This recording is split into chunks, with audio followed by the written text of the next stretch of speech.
Allah terkadang itu melihat kita kemudian sering amnesia terhadap kenikmatan yang telah Allah berikan. Allah berikan kepada kita ujian supaya kita bangun tengah malam kemudian kita berzikir sama Allah. Banyak kan orang ketika lagi diuji kemudian khusyuk sholatnya. Coba ketika tidak lagi diuji, sholatnya nanti diundur-undur aja, jam 2, setengah 3 baru sholat. Tapi ketika diuji dengan adzan, ingin meneteskan air mata, ngambil sajadah, dia wudhu, sholat. Kenapa? Dia diuji, dia butuh tempat untuk mengadukan semua masalahnya hanya kepada Allah. Orang kalau kemudian mereka tidak pernah diuji, maka mereka tidak akan pernah merasakan enaknya muraqabah, enaknya berdekatan dengan Allah. Makanya Allah kemudian dapati seorang hamba, ketika Allah melihat dia dengan banyak kemudahan, Allah sulitkan sesekali. Kenapa? Supaya kembali dia merintih kepada Allah. Makanya lihat, orang yang mampu khusyuk di dalam ibadah itu kapan? Ketika merasa dekat dengan Allah. Dan kita sepakat kalau kita sedang mendapatkan ujian, tempat yang paling nyaman untuk kemudian kita bersandar itu hanya kepada Allah dalam ibadah. Makanya Allah mengatakan fa'akhadnahum bil ba'sa'i wadh-dharra'i la'allahum yatadarraun. Dan tidaklah kami menimpakan ujian dan kesulitan kepada kalian kecuali kami ingin supaya kalian itu merendah kepadanya. Kapan lagi Bu dan Bapak kita akan sujud menangis kalau bukan lagi diuji oleh Allah? Kapan lagi kita kemudian tengah malam nangis meneteskan air mata kecuali ketika lagi diuji sama Allah? Kapan lagi kita akan merasakan nikmatnya berzikir pagi dan zikir petang ketika ditinggalkan oleh orang-orang yang kita cintai kecuali ketika kita mendapatkan ujian itu? Karena surat cinta dari Allah menjadikan kita mendekat kepada Allah. Allah berikan itu supaya kita betul-betul mendekat kepada Allah. Dan supaya kita paham ya, tidak ada tempat yang paling tepat untuk mengadukan semua masalah kecuali adalah Allah. Innama ashku basi wa husni ilallah. Persis kayak Nabi Yakub, aku hanya melaporkan keluh kesah hatiku dan keletihanku hanya kepada Allah. Kenapa? Itulah waktu yang paling nikmat ketika berdoa dengan Allah, ketika mendapatkan ujian yang banyak dalam hidupnya. Jadi ketika kita mendapatkan ilmu, merubah hidup kita dengan berbagai macam apa yang ditetapkan dalam sunnah, kok susah, kok sulit, akhirnya banyak sekali ujian yang datang. Satu, Allah itu ingin supaya kita hanya merintih kepadanya, karena nikmatnya merintih terkadang dirasakan ketika kita diuji ya. Jadi yang ketiga, kenapa Allah berikan ujian itu kepada kehidupan kita? Supaya betul-betul kita merasakan rintihan kita hanya kepada Allah. Dan Allah itu cinta kepada hambanya yang merintih kepadanya ketika Allah berikan kepadanya itu ujian. Karena Allah itu apa? Zat yang sangat pencemburu. Pencemburu ketika makhluknya banyak sibuk dengan urusan-urusan yang tidak ingat kepada Rabbnya. Allah timpakan ujian supaya kembali kita merintih kepada Allah. La'allahum yatadarraun, supaya kembali dekat kepada Allah. Jadi Masya Allah, inilah yang menjadikan akhirnya faham. Kalau tiba-tiba kita disulitkan didik anak, disulitkan menghadapi suami, disulitkan menghadapi istri, tidak ada yang Allah inginkan supaya kita lapor hanya kepada Allah dan menyampaikan hanya kepada Allah semata. Karena Allah cemburu apabila kita sibuk dengan urusan-urusan yang bukan datang darinya. Ini yang ketiga. Yang keempat, yang kita harus paham. Kenapa Allah itu menyulitkan kita dalam hidup setelah kita menetapkan sunnah menjadi jalan kehidupan kita? Kalau orang itu terlalu gampang hidupnya, maka bisa jadi kenikmatan akhiratnya itu tidak terlalu terasa. Tapi orang ketika sudah banyak diuji oleh Allah, Masya Allah, maka kematian itu menjadi tempat istirahatnya. Rohatan lahu. Ada orang yang mereka itu mati menjadi tempat istirahatnya. Kenapa? Dia istirahat dari beratnya perjalanan ketika dia taat dalam kehidupan di dunia.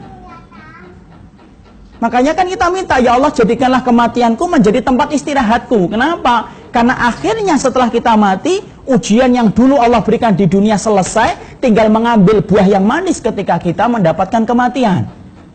Coba kalau kemudian terlalu kita digampangkan terus, malah akhirnya kemudian kenikmatan itu akan terasa tidak maksimal.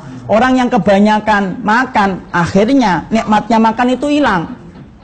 Coba kalau kita makan ayam terus, kan bosan akhirnya.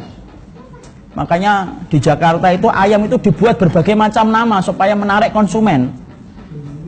Ada ayam kremes, ada ayam lepas, ada ayam manis.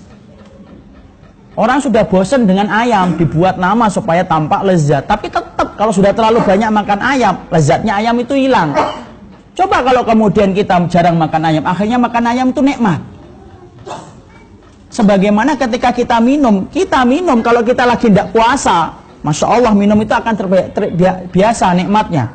Tapi ketika kita seharian puasa, kemudian ketika mendengar adzan, minum itu terasanya sangat nikmat, betul. Kenapa terasa nikmat? Sama-sama minumannya. Karena kamu sudah menahan diri ketika kamu satu hari tidak minum. Allah memberikan kepada kita ujian, itu salah satunya supaya betul-betul kamu menahan diri, supaya maksimal nikmatmu nanti di akhirat, supaya ketika kamu mati, kamu betul-betul merasakan kematian itu menjadi tempat istirahat. Jadi Masya Allah, inilah yang menjadikan kita harus memahami, kalau kita cintamu diuji oleh Allah kepada Ar-Rahman, ketika kamu telah menetapkan jalan ilmu dan jalan sunnah, jangan pernah berpikir orang yang mengamalkan jalan sunnah itu akan gampang. Siapapun orang yang menyangka setelah dia mendapatkan sunnah akan gampang hidupnya, berarti ketika membaca surat Al-Baqarah, dia melompati ayat 214.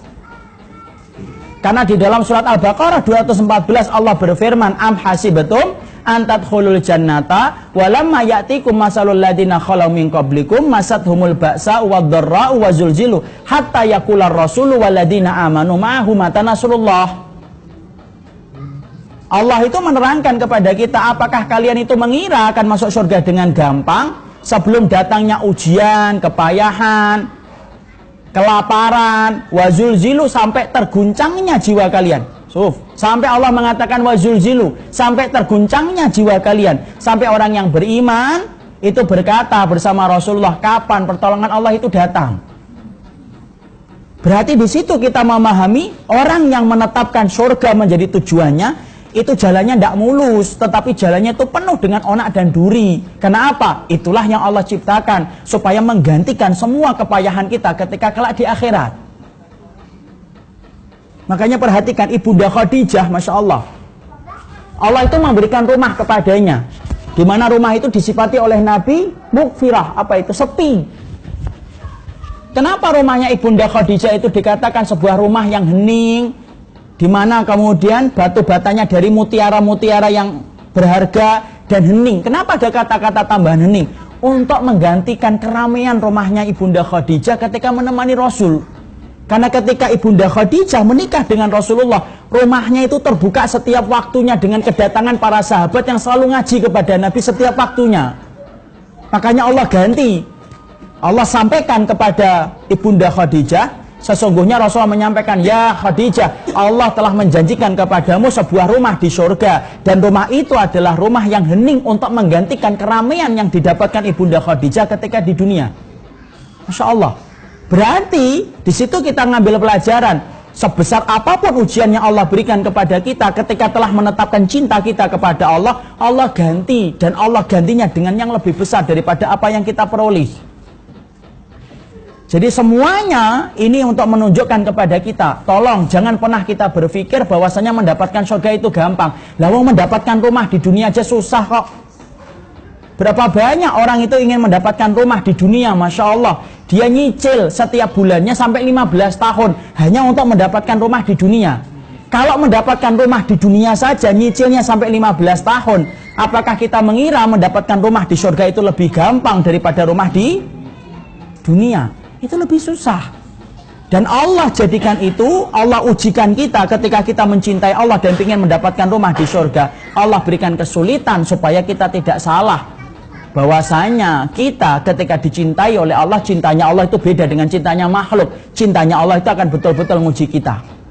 Jadi nanti ketika ibu saya, semakin kita memperbaiki ilmu kita, semakin kita memperbaiki sunnah kita, semakin sulit hidupnya kita. Yang asalnya boleh jadi tidak boleh, yang asalnya tidak apa-apa menjadi apa-apa, yang dulunya kita anggap dosa, yang kita anggap dulu tidak dosa menjadi dosa ketika kita sudah paham ilmu.